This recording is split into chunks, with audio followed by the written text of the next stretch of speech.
Noche de vértice, como cada miércoles, en su televisión comarcal, en Comarcal Televisión. Hemos analizado en este primer bloque tema de actualidad, el tema de la situación de Valencia, ¿no? Esa catástrofe, ahora toca reconstrucción y ahora toca el largo proceso burocrático de todos y de cada uno de los damnificados. Precisamente los damnificados por los terremotos de Lorca están solicitando, han pedido que no se repitan los errores que ya se corrigieron, que ya se sucedieron en Lorca, ¿no? Es decir, que la tramitación, el arreglo de papeleo, que vaya mucho más ágil y el que las ayudas lleguen cuanto antes a los que más lo necesiten.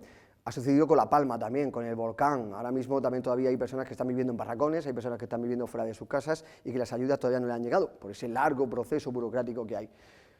Francisco Jodar, Paco Jodar, ¿cómo se debe de solucionar o cómo ya, sabiendo lo que ha habido de problemas burocráticos, el intentar agilizar lo máximo posible para que esas ayudas lleguen a unas familias que ahora van a empezar ese largo recorrido? A veces aprendemos y a veces no aprendemos de los errores. Me habréis oído decir muchas veces que en las conclusiones, después del terremoto, años después, en una de las conclusiones más importantes es que la burocracia es incompatible con la urgencia de las medidas que hay que tomar y de las ayudas que hay que dar a la gente. Lo que se hizo, que fue un sistema de ayudas a la gente, allá te las compongas, yo te doy un dinero que me tienes que justificar muy mucho, y con ese dinero tú te arreglas para arreglar tus males, ese sistema no sirve o es altamente imperfecto para lo que ocurrió en Lorca y lo que está ocurriendo ahora mismo en Valencia. Yo dije que hacía falta que las Cortes Generales aprobaran un cuerpo jurídico, un código para emergencias, para regular esa situación en concreto, porque la legislación ordinaria, la vigente, está diseñada para situaciones de normalidad, por lo tanto no sirven cuando se produce una tragedia como esta. Establecer un sistema, y ya tengo que entrar en algo que ya se ha hablado aquí y que es polémico y tal, pero es así. Yo considero que tanto en Lorca, como debió ocurrir en Lorca, como ha debido ocurrir en Valencia, esto es una tragedia para una alarma de tipo 3 y que sea el Estado el que se encargue. Está clarísimo, porque además en Valencia es de libro, afectadas varias comunidades autónomas, y además la comunidad autónoma no tiene potencial suficiente para poder solucionar el problema. Necesita medios del Estado. Por lo tanto, lo lógico es que hubiese sido el Estado. Aquí, cuando ocurrió lo de Lorca, se fue muy rápido por parte del gobierno probablemente para que no se le pidiera que declarara el grado 3 de emergencia, en aprobar a los 2 días un Real Decreto Ley de ayudas. Imperfecto porque fue muy rápido y hubo que aprobar después otros 4 Reales Decretos Leyes para ir completando cuestiones. Pero ¿qué ocurre? Que la ley marco de todo eso es la ley de subvenciones, una ley altamente garantista, exige demasiados requisitos y exige para conceder y exige demasiados requisitos para justificar después. De ahí han venido grandes problemas. En Lorca pues hubo 17.000, algo más de 17.000 expedientes de ayudas que hubo que ir examinando uno a uno en esas reuniones que se hacían de las 3 administraciones, unas veces en la delegación del gobierno y otras veces aquí en el Ayuntamiento de Lorca, porque las ayudas eran al 50% la comunidad autónoma y el 50% el Estado. Esa burocracia nos mataba. Yo dije entonces públicamente que había que darle el dinero a los afectados y exigirles los papeles después, y me llamaron prevaricador. Me llamaron prevaricador así, ¿no? Y eso es lo que va a ocurrir probablemente si no lo remedian con alguna idea luminosa en Valencia, que le van a exigir a la gente papeles. Ya se están quejando. ¿Cómo voy a presentar yo en las escrituras de mi casa si en mi casa ha desaparecido, se ha llenado de barro? ¿Cómo me van a exigir papeles del coche si el coche estará en un montón de chatarra por ahí? ¿Cómo le exigías aquí en Lorca papeles a la gente en un edificio demolido? ¿Cómo le exigías a la gente que presentara un presupuesto del arreglo del edificio, de la casa, cuando no encontrabas técnicos? Entonces los buscabas por todos sitios, pero estaba todo el mundo buscando técnicos. En fin, por no extenderme más, son cuestiones... Perdona, Luis, ¿cuántos expedientes ha dicho, Francisco? Más de 17.000. Multiplica por 60. Aproximadamente, que son los 60, municipios. O sea, 17.000 en el municipio de Lorca. Imagínate la dimensión de la tragedia de Valencia, multiplicada esa cantidad de expedientes por lo que ha pasado en Valencia se está quejando ya Valencia, de cómo Albacete, me exigen a mí papeleo, si no tengo el papeleo, se ha desaparecido con mi casa, si ahora mismo pues está incurriendo en los mismos errores de entonces. Luis. Sí, yo quería contar la experiencia mía y va en contra de lo que tú estás manteniendo, pero se puede llegar a un acuerdo. Vamos a ver, Como técnico municipal yo he vivido 3 terremotos importantes en Lorca, 3. O el de 2002, que se produjo el más fuerte en La Paca, allí hizo tal. El de 2005, que se repartió entre La Paca y la Zarcilla de Ramos. En la Zarcilla de Ramos más todavía. Y ya por último el de 2011. Bueno, pues cuando yo fui a ver el segundo terremoto, el de 2005 en la parroquia, me di cuenta, porque tuve que entrar en las casas también de La Paca que se habían roto antes y cómo habían empleado el dinero, pero eso ya por una iniciativa mía. Resulta que donde yo aconsejaba que tendrían que haber actuado, porque el terremoto cuando empezaba a moverse sacaba los rollizos, los maderos donde estaban apoyados en las paredes, los sacaba de los huecos y las cubiertas se caían. Entonces, el dinero ese que se les fue dando, en bastantes casos se gastó en adecentar la casa, pero desde el punto de vista estético. Es decir, cambiaron las puertas, cambiaron los frigoríficos, cambiaron los televisores, en algún caso le llegó a los azulejos, pero no donde tenía que haber estado, que era el refuerzo estructural de la casa. Es decir, que sí, que de acuerdo, que darle el dinero, pero eso si no se va acompañado de unas directrices de un técnico y de una forma de construir, estamos perdiendo el tiempo. Lo digo porque lo he visto. No, pero vamos a ver, se da el dinero, usted me lo va a justificar después, se lo doy para esto, para hacer este tipo de reparación, y usted me lo tiene que justificar, y el que no justifica después porque se ha gastado el dinero en un coche o en hacer un chalet, palo. No, pero luego llega y le hace una factura casi de lo que sea. Le dice arreglo de... Bueno, pero eso es donde también ahí ya la picardía de cada uno y lo que en lo que va a haber cada uno, picaresca y por eso no voy a hacer algo que debo de hacer, pues entonces apaga y vámonos. O sea, sí, picaresca va a haber siempre. O sea, yo recuerdo que el consorcio de compensación de seguros, que se comportó muy bien, iba piso por piso y en alguna ocasión pues llegar a una casa a ver qué se le ha roto a usted. Pues se me ha roto esto y este televisor lo acabo de ver en el quinto. Cosas de esas pasan, pero en fin, porque haya pícaros que intenten engañar, pues hay mucha gente a la que ayudar y hacerlo de la mejor manera posible. Ya no engañar, creen que lo están haciendo a lo mejor bien. Y luego, no, el que va a engañar con esa picaresca sabe que lo está haciendo mal. Cambiando la cocina, pues le cambia que le hacía falta cambiarla y también pues de todo hay que vivir, hoy te cambian la cocina y sin embargo la cubierta pues la arreglan de cualquier manera. Sí. Pero que eso... Acuérdate, y lo que te cuento no sé si es un chiste o una verdad, aquel que iba a darle una subvención por un rebaño que tenía de cabras en el pueblo, y entonces se fue al pueblo a verlas, pues le enseñaron en un corral las 200 cabras que había allí, y al día siguiente, en otro corral, pues vio 200 cabras también por allí, y llegó una tercera ocasión, dice, pues estas cabras son amigas mías, ya me conocen y nos estamos viendo. Son las mismas, cabras que van de un lado a otro. Ana. Tramitación, gestión y que llegue cuanto antes las ayudas. Quitando también ese punto español de Rinconete y Cortadillo, que eso no es nuevo, que eso ya lo decía Cervantes. Entonces, quitando ese punto, y evidentemente entiendo a Luis como técnico municipal y Paco en un momento dado que llevaba esa responsabilidad política, pero claro, yo voy a hablaros desde el punto de vista del ciudadano raso. Del ciudadano raso que luego profesionalmente, ya no por su experiencia, personal, sino profesionalmente tuve que dedicarme a buscar muchas justificaciones. Mirando por curiosidad profesional los 2 decretos que se han puesto ya para la Dana, curiosamente, esta vez no se nos pide que busque usted las escrituras mojadas o las escrituras debajo de los escombros. El Colegio Notarial de Valencia se ha habilitado en ese decreto para que puedan facilitar las escrituras a coste cero, en principio para que se puedan verificar si estaban esa gente, qué títulos tiene, y eso no nos pasó a nosotros, no le ha pasado a los de La Palma, es decir, que en algo vamos haciendo medianamente, facilitando. En otro de los artículos que he leído respecto a la gente que se considera y los arrendamientos, pues mostrando el contrato de alguna manera, aunque sea escaneado, claro, eso me hace así a mí profesionalmente, porque escaneado te escaneo yo la firma del rey y no se ha dado cuenta aquí nadie, vale, bien. Pero eso se tendrá que ver a posteriori, porque también él como responsable político y tú como técnico municipal sabemos que hubo muchos expedientes de reintegro del terremoto de aquellas personas que primero han tenido que devolver lo que no justificaron, que han tenido que hacer fraccionamiento, es decir, que existen de esos 17.000 expedientes, existen algunos que llevan el mismo numerico barra no sé qué y una R atrás que es el de reintegro, que han tenido que devolver, es decir, ¿pero por qué?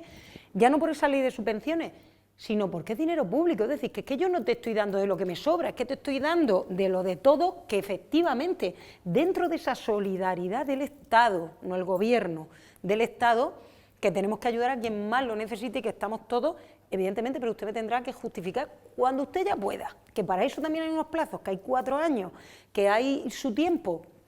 Entonces, evidentemente, claro, si entramos en la dinámica de que aquí, perdón por la expresión, que va a ser muy castiza y muy soez, me la van a meter dobla ya desde el principio, hombre, esa gente que ahora mismo está, que se ha visto aquí, o aquí con el agua, no está pensando en engañar a nadie. Yo pienso que no está pensando en engañar a nadie. Evidentemente que una vez que se le quite el susto y ya el agua se la ve a lo mejor en la cintura, se le ocurre decir que quiere gastárselo en maquillaje, pues no debe usted de hacerlo. Para mí que el gobierno se ha ido de swag cuando ha valorado las 4 partidas importantes. Eso es decir, oye, a este le damos 6.000 euros, a este 60.000, a este le damos 2.500 por el coche, a este tal. Eso es lo que al final ha llegado a la suma de los 14.000, me parece 14.000 millones de euros que están valorando. Eso yo creo que incita hasta la persona más honrada a decir, oye, esto es dinero que... Hombre, sí te voy a matizar una cosa. Empresas de las que sé que están en los polígonos de Valencia, que ahora mismo para una facturación, si no estoy acordándome mal de la tablita que leí hace 4 días, ¿vale? Bueno, 4 días no, perdón, hace 3 días, que es que mi memoria también es la justa porque, no, perdón, 2 días no, ayer, y memoria inmediata suelo tener más. Una empresa que para facturación de 1 millón de euros le van a dar 10.000 euros, pues yo no sé si se los va a tirar así al que corresponda, porque no me salen las cuentas. Entonces, claro, una de dos, o tendrán que hacer una corrección de errores o la que está teniendo, la tabla está en el segundo decreto que se ha aprobado este lunes y que se publicó en el boletín oficial de ayer. Y en la tabla, por eso digo que, por ejemplo, esa facturación, tú te quedas diciendo, me parece que al que más le daban eran, al que tuviese a partir de 6 millones de euros, no sé si eran 20 y tantos mil euros, yo decía, será por millón. Porque si no, vamos a ver, una industria que se ha quedado con el agua hasta aquí, con esa maquinaria, evidentemente estamos partiendo, como luego pasó aquí, que la ayuda del consorcio, lo que se había percibido por el consorcio, se descontaba de la ayuda, es decir, eso de momento no lo estoy viendo, en las 2 herramientas que tenemos, que ahora son reales decretos ley, que son rápidos y que luego tendrá que validar el Congreso con matices. Pero había casuísticas, casos que no contemplaban los reales decretos de ayuda. Nada. Y gente que había visto su casa destrozada y no tenía ayuda, no tenía seguro y además no tenía ayuda. Y a eso tuvimos que socorrerlos y ayudarlos con la mesa solidaria. Con la mesa solidaria. Que eso es lo que he hecho en falta, que ahora mismo de momento sí se ha creado. He visto que en la Sociedad Pública de Vivienda, de inmuebles que hay ahí sí se ha hecho que tengan prioridad para que puedan ocupar esos inmuebles, pero que puedan ocuparlos personas que, como bien dices tú, no tengan, es que vamos a ver, a las ayudas públicas alguien que esté en una situación muy no puede acceder, y aquí se creó una mesa solidaria y ellos, yo no he visto, de momento, no sé si la estarán creando municipio por municipio. No sé lo que estarán haciendo, también es verdad que me imagino que en cuestión de muy poco tiempo empezarán a hacerse ya lo que son eventos y actos solidarios, como se hicieron también con Lorca y esa mesa solidaria que al final pues aportó en los casos, en las casuísticas que dice Francisco Jodar. Paco, vuelvo a solicitar su experiencia. ¿Crees que con esto ahora el Gobierno nacional sí va a acelerar los trámites o sí va a ser un poquito más flexible a la construcción de las ramblas de Béjar, Nogalto y Torrecilla, como está solicitando el Ayuntamiento y los vecinos? ¿Cuál es la situación ahí compleja? Porque ahí hay como una pequeña modificación de lo que era el proyecto. ¿Cómo está exactamente la situación? Hay 2 cuestiones que están estorbando a la realización de eso. La primera, la cuestión es meramente económica. La cuestión de las crisis económicas y que tal, y que hace falta medios y que son obras de envergadura y obras caras. Son 3 presas de consideración, la de Nogalte, la de Béjar y la de la Torrecilla. Eso en primer lugar. Pero por otro lugar, pues está estorbando también el tema tristemente ideológico, que ahora mismo pues los socios del Partido Socialista en el Gobierno son contrarios a lo de las presas, son contrarios a que existan presas, incluso están promoviendo que se demuelan algunas y demás, y todo eso hace que si cuesta dinero y encima tienes un socio que te da sus votos para que estés de presidente ahí tal y cual y te está diciendo que no, si te cuesta dinero y encima se te va a cabrear pues uno de los que te están apoyando, pues las cosas se van quedando ahí. Y una cuestión sí que me gustaría apuntar, que lo sé, y lo sé de primera mano. del técnico, del ingeniero que ha redactado los proyectos. Un ingeniero ya está jubilado, que estaba en la Confederación, que me ha informado que están los proyectos hechos de las 3 presas, guardados en un cajón, desde hace mucho tiempo. Pero a mí me la sensación que no se construyen las presas. Desde que pasó la riada de San Venceslao, en 2012, al año siguiente se pusieron a trabajar y en el tiempo X, que no sé cuál es, que tal, pues estaban los proyectos hechos.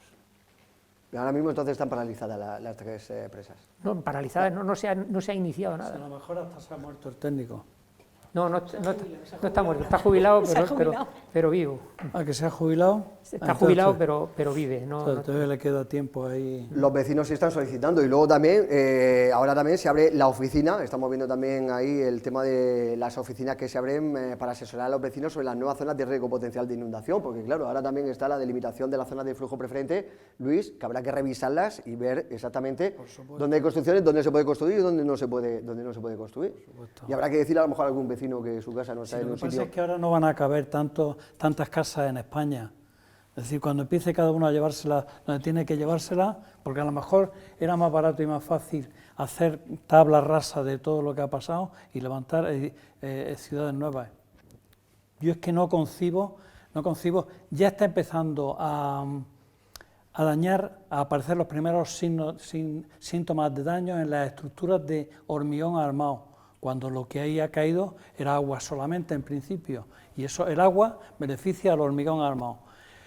Pero algo está pasando, que un edificio bastante importante, no sé de qué pueblo, lo han mandado a desalojar porque las vigas de hormigón armado pues están empezando como a descascarillarse y tal. O sea, ¿qué va a hacer ahí? Y si se atranca el saneamiento, ¿qué va a hacer ahí? Tendrás que hacer una zanja paralela a la antigua y hacer un nuevo saneamiento. ¿Cómo vas a sacar lo que hay ahí dentro? En defensa de las obras hidráulicas, ¿os imagináis lo que hubiese ocurrido en la riada de San Venceslao si no hubiese estado la presa nueva de Puentes y los murallones del río?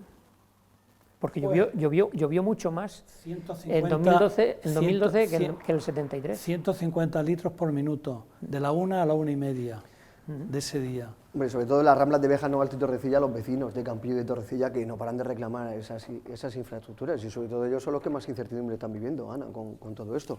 Y luego la Confederación Hidrográfica del Segura ha dado de plazo hasta el 3 de diciembre para presentar alegaciones sobre lo que es la nueva zona de riesgo potencial de inundación. Pues claro, si a ti te viene la CHS y te dice, oye, usted está viviendo en una zona potencial de inundación. Claro, ¿qué hace? ¿Cómo reclamas? ¿Cómo dices, oiga, pues no, cómo alego? ¿Cómo? Como está diciendo Luis, me llevo mi casa y la planto ¿dónde? ¿Dónde la planto? Es decir, la subo encima de un edificio de la avenida y no quiero dar ideas, no vaya a ser que no vaya a ser, ¿vale? No quiero dar ideas, es decir, ¿qué hacemos? Es decir, llega el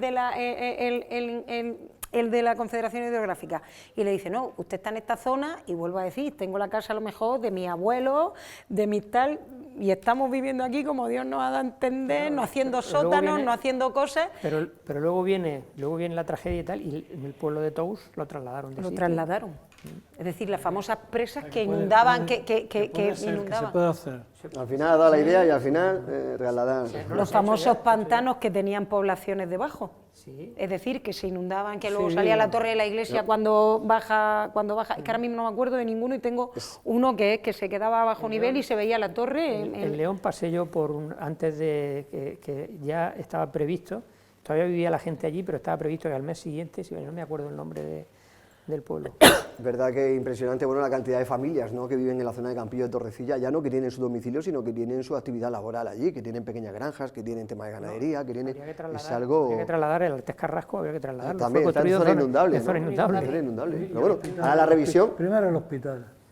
Y luego el tema vamos a ir hilando temas, porque luego el tema del AVE. Pues claro, el AVE también se supone que su trazado, su trayecto, está delimitado o pasa cerca o pasa en algunas zonas, según se ha estado viendo, según los informes, en zonas inundables también, que habrá que revisar y habrá que ver. Tiene que pasar por encima de todas estas ramblas, ¿no? Claro. De ahí que los vecinos estén pidiendo también lo que son viaductos, ¿no? En lugar de que haya esos terraplenes que quieren... En vez de taludes, viaductos que dejen pasar el agua, claro.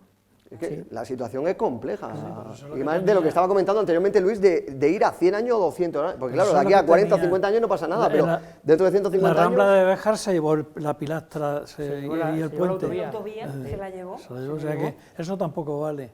Es decir, si le metes taludes como estás diciendo, las trincheras esas inclinadas, vamos, eso va a armar la de Dios. Y si le deja hueco, pues, si no limpias las ramblas, pues igualmente. La y torrecilla, luego un hueco que sea del diámetro, porque están haciendo también los vecinos, es que todo eso está también tapando, la actualidad y está tapando un poquito también la situación. Los vecinos, antes de todo que empezáramos a hablar de todas estas cuestiones de la Dana de Valencia y tal, los vecinos estaban tan enfadados, habían realizado ya algunas reuniones, como que iban a salir, se iban a manifestar, porque precisamente lo que eran también los huecos por donde se supone que debería pasar el agua, el diámetro de los túneles y tal, no eran el que ellos decían que debía ser el correspondiente. Os puedo contar otra anécdota. Los marcos. Os puedo contar otra anécdota curiosa de la riada de San Venceslao. Y es que a mí me llamó el pedáneo de la Torrecilla no, el de Campillo, el pedáneo de Campillo a decirme que, urgentemente que dinamitara la autovía de Lorca Águilas.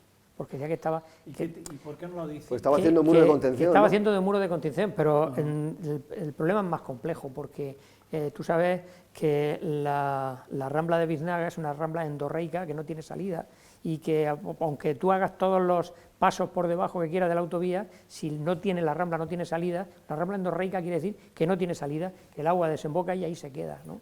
O sea que hace como pantano. otra de las obras reclamadas es el reencauzamiento de la Rambla de Biznaga. Que en la Torrecilla pasa eso con la Rambla de la Torrecilla, que una vez que pasa la carretera, 200 metros más abajo, la Rambla, el ancho que tiene, se convierte en una vereda de metro o metro y medio. Está hecho en fotografías que tenemos aéreas de eso. Pues el Ayuntamiento de Lorca, que abrirá en horario de tarde esos locales sociales de Campillo, La Escucha, Purias y Torrecilla, las oficinas de asesoramiento para los 300 vecinos que se calcula que pueden estar afectados por ese nuevo área de riesgo potencial significativo que acaba de delimitar la Confederación Hidrográfica del Segura, la CHS. 300 familias, más 200 vecinos de Lorca afectados por expropiaciones del AVE. Nos está quedando la zona de lo que es la huerta de Lorca, se está quedando sin agua.